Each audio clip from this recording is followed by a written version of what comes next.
I'm here with Heather, Curtis, Angela, and Desmond. Thank you for being with us. Thanks for having Thank you so much. Oh, my pleasure. Heather, start with you. Your wonderful film. Tell me how you came up with the concept and how you got connected with everyone, please. Well, Desmond and Curtis and I met maybe 2005 or 2006 when I had made another film that Desmond was in, and they began to tell me the story of their family and how it came to be, and we started talking about the possibility of making a film, and I looked at all the footage, and And you said, who are you going to get to direct this? Who are these crazy And I said, who are these people, and who are you going to get to direct it? I think we could make a great movie. And Desmond said to me, You are. They said to me, you are. So that's how we connected and ended up making this movie together. Wow, wonderful. So did you know each other prior to that meeting, or was that kind of the first meeting? We met when I was making the other documentary. Oh, okay. Yes. Wow. And well, I should probably go this way if it's easier. So Curtis, when you were approached about the idea about making the documentary, what did you think? Well, we had been gathering footage for, at that point, probably 9 years or so. And just various home movies, and we had the idea of creating something because as we were going through the process of having the children, all of the events and happenings in our lives were so magical and interesting that we said, well, we need to record this. So Angela, actually, it all began as a video diary. And you had a friend, Dee Nichols, who had a camera, and We said, hey, let's take some footage and document this in a way that you'll have, lasting forever. I said, okay, great. And then before you knew it, I said, Desmond, Curtis, I said, get involved in this. Like, let's, get some more interviews. Let's do some things. And what's your journey in all of this? And so it just sort of organically just began to just open up and flow, and yeah. So basically we were gathering footage and over the years, and then we ended up connecting with Heather, and she conceived of new interviews with the boys. And I think that's one of the best part of our documentary is that the boys who are 11 years old now, but they were 9 at the time, are telling our story. So when you first started off, was it just a personal project, something that you were archiving for yourselves, make a film for a family's sake? Yeah, I would say that. I mean, because for me, I wasn't sure I was going to have children of my own, and I thought, wow, this would be an amazing journey to capture. And I'm a journaler, I'm a big writer, and so I thought, I wanted something more than that, though. Rather than just the words on a page, I wanted the visual experience and the interactive experience. And so that's really kind of how it unfolded. And I have to just commend Heather, because no easy feat. 12 years of footage that go up and down and all around and in and out from everybody's perspective and put together in just an incredible way. And as we were living our life, we knew we have an interesting perspective of looking at society and the things that people are saying, and what we're living is a family growing up very much like I grew up in Missouri with my mother, and so I knew that bringing in my mom would be important to the story, and in fact she is a critical character in the evolution of our story. Desmond, at this point of the journey, the film is out, and people are starting to get a glimpse of your life as a family. How's that make you feel, with the boys and Curtis? I really haven't thought about it too much. I'm just so busy doing my current work that I'm not really thinking much about what people are thinking. But our hope is that we can change some hearts and minds out there, because we're showing, first of all, that our relationship, is a long-standing one. At this point, Curtis and I have been together 24 years, and not that many heterosexual couples are able to say that. And we have a family, and our family works. And so there's no reason why we shouldn't have marriage equality on a federal level. It's really unfair that you know, people keep passing the hat and leaving it up to the states. Human rights shouldn't be up to elections and jurists and things like that. I mean, it should just be the law of the land. You know, you personally, what would you like for people to walk away from the film? Something in... Whoa. It's Obama. He signed the law. Yes, Chief. Okay. Would you like people to walk away with a grander scope of marriage equality and such, or would you like them to walk away as if they were looking to your personal life? Well, we do want to, you know, show our personal life, but I think our experience is going to be very similar to any family's experience, and the common humanity of our experience with everybody out there. That's what we want to show. And you know, some people live out there in a kind of a cultural bubble where everybody's the same, and if you're gay, you probably move away. And a lot of communities are losing very valuable, talented people that migrate away because they find no warm, you know, reception for who they are.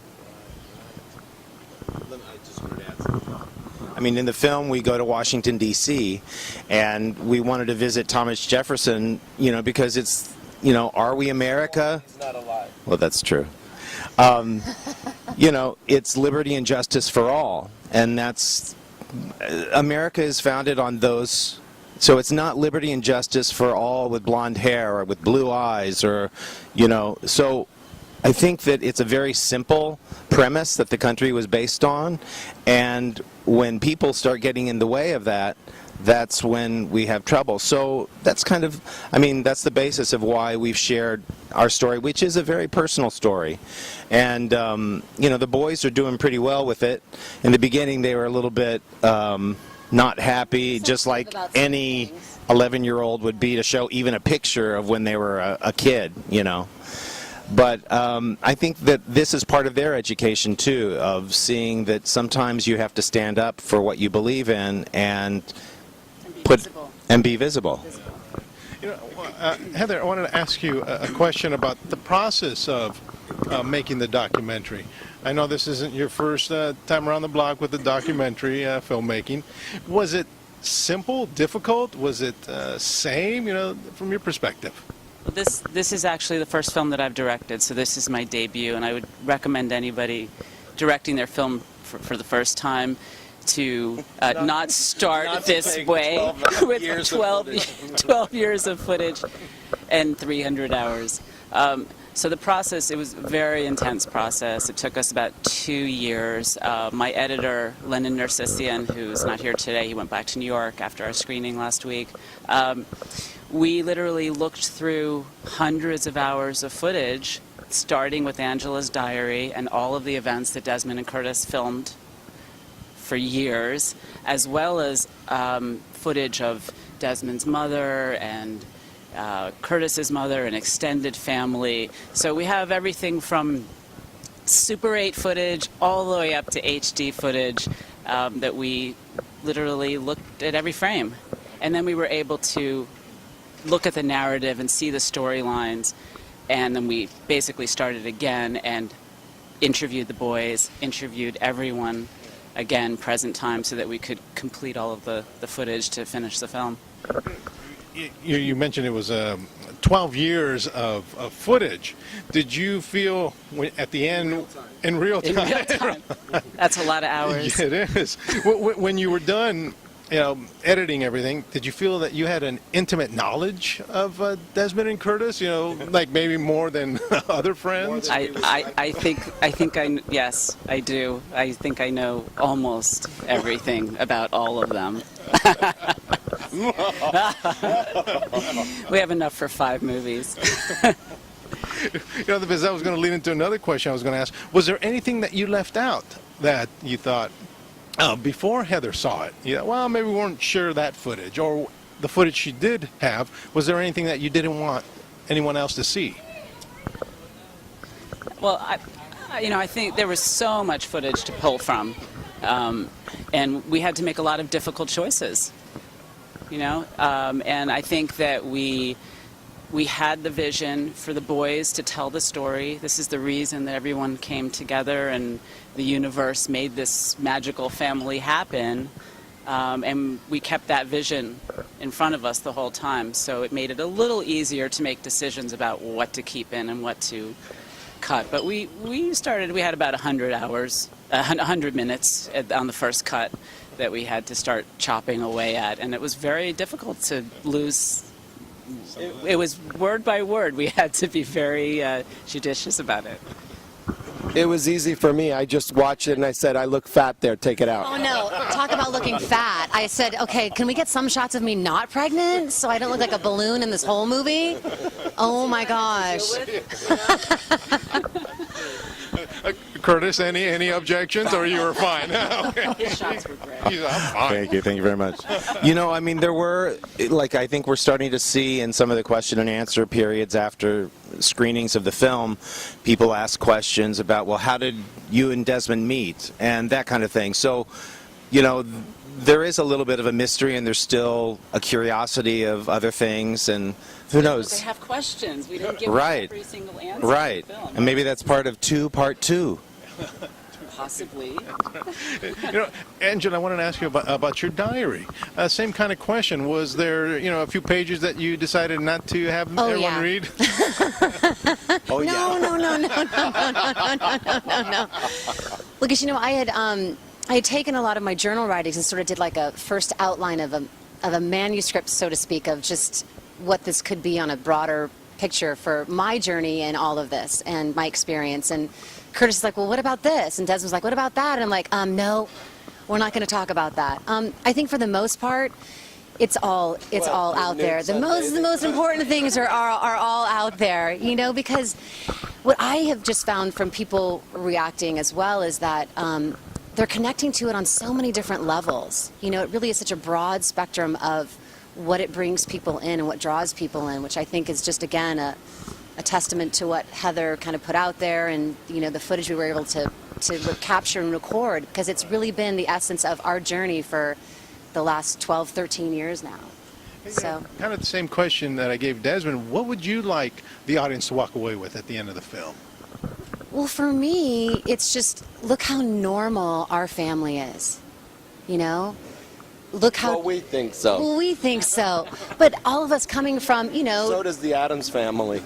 They think they're just completely normal. So it's perspective, but we all had, so to speak, the traditional mom and dad. Well, Desmond's was he had a little more components mixed in there and whatnot, but still, I'm just saying that we have brought this to a place that I think everybody now can say, I find something in that, and I relate to something in that, which I think is the essence of the story. It's this love fest of, like Desmond always used to say, it takes a village, and in this time it took the village people, right? I took your line. Yeah, it wasn't exactly. It's a story about love, and that's what I hope everybody walks away with, that it's a story about love. And, who couldn't use more love right now, And as I say in the movie, love is the guide to truth. Right. And love makes a family. So, the boys are growing up great. They seem to be pretty well adjusted, and they're living happy lives. And, I think what's wrong with having more love in the world? Yeah, I think that's why it's appealing to so many different people. There's gay, straight, there's all kinds of audience reactions that we're getting, and I think it's because everyone can identify with those universal truths and love and what we're all searching for, regardless of what our family situation is.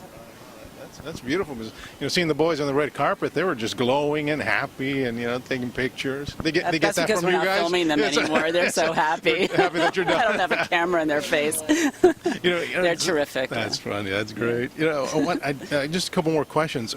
Did want to ask you about the process that you went through about. It's kind of off subject. Picking the boys' names, because they're grand names that you picked. We're friendly with Sandra Seacat, who her daughter had worked with Sofia Coppola at times, and I had heard that her brother's name was Roman, and so that name, the minute I heard it, I said, Roman, that's a really great name. And I started asking Desmond, what do you think? And we came to agreement very quickly because we wanted to have names that were a Latin type derivative because Desmond's Cuban. And so after that, it took a little while to figure out what the second name and settling in on Nyro's. Desmond... We didn't settle. Yeah, we decided.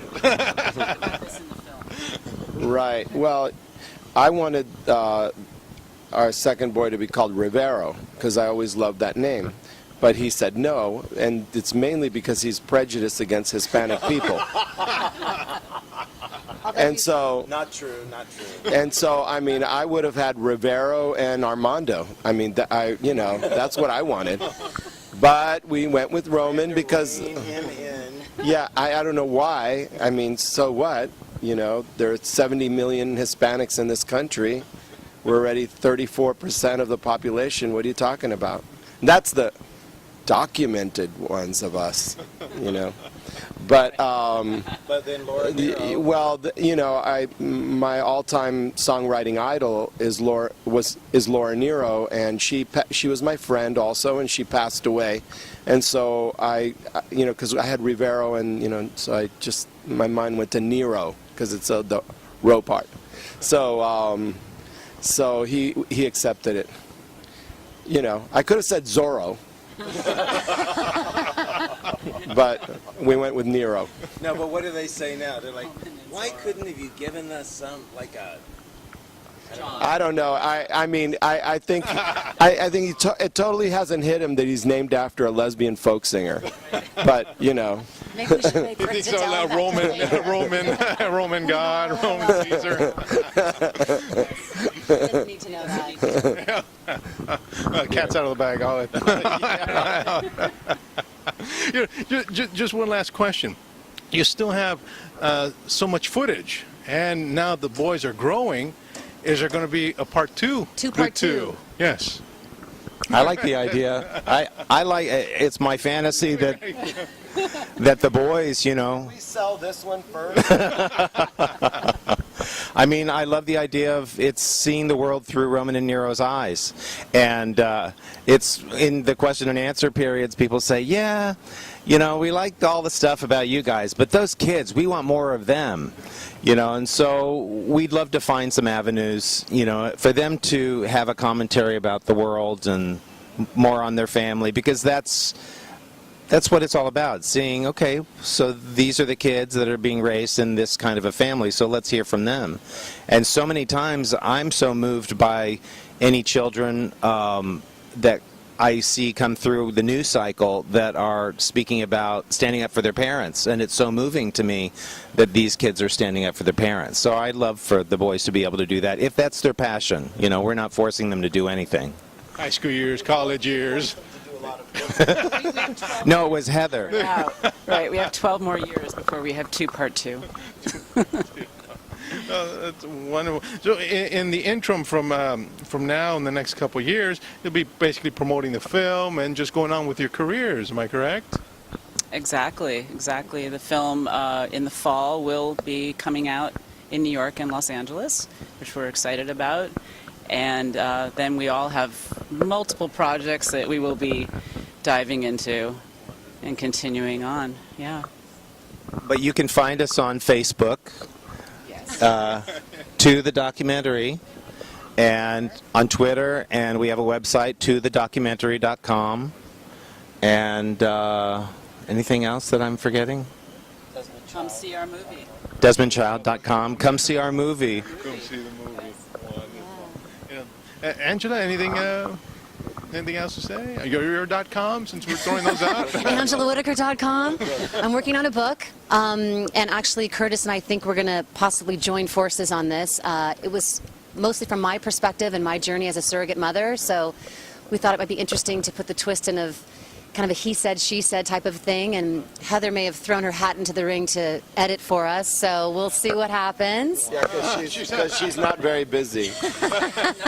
Nothing else to do. But no, I really see. But I like it how you guys all like conspire to do something together. You didn't invite oh, no, honey, me. Desmond, we're doing the coffee table book. Remember, we have lots of things to And Manuel has a new business. And my venture. husband has a new business venture. It's a new production company that we've sort of partnered up to do. He has a small little cameo in the film, but he's been a huge support of it and continues to be. So, yeah. I feel remiss if I don't ask Heather, new projects that you can let us know about besides promoting the film? We have many projects. Desmond and I are producing some movie and television projects that are in various stages of moving forward, which we're excited about. And other documentaries on the way, and books, and lots of exciting things. Wonderful. Yeah. Wonderful. Desmond has. Yes. Hey, yes. Thank you. Curtis. Good evening. Well, yeah, I've been working on a Broadway musical for the last 10 years, and we signed with the Dodgers Theatrical Group, and we've been developing the work with director George C. Wolfe, and it looks like it's all moving forward. So it's a great story. It's like sort of like Gone with the Wind and Les Mis, but with bongos. Fantastic. And also, I've joined together with my good friend Debbie Ohanian to create a management company called So Success Entertainment, and we've signed De La Torre, and we just have his new video coming out, delatorre.com. delatorremusic.com, and people can check in on him. He's 19 years old, and he's sings. He's a Latin artist. I really believe in him. I haven't seen anybody that talented since I first worked with Ricky Martin in the Latin field. And also, just on my own, I signed Levi Humman, who who wrote and performs the original song at the end of our movie, and it's called "Make It Love." And so we're hoping we can go all the way and submit it for Oscar consideration, and hopefully we'll find him a record deal and put it out as a single. It's a great song. Wow, wonderful. I just want to thank each one of you for taking the time. Good luck with all your projects. Not that you need it, but We don't lack ambition, do we? not at all. And this group is a wonderful group. You have wonderful energy. Thank you again, thank Heather, you. Curtis, Angela, Desmond. Appreciate it.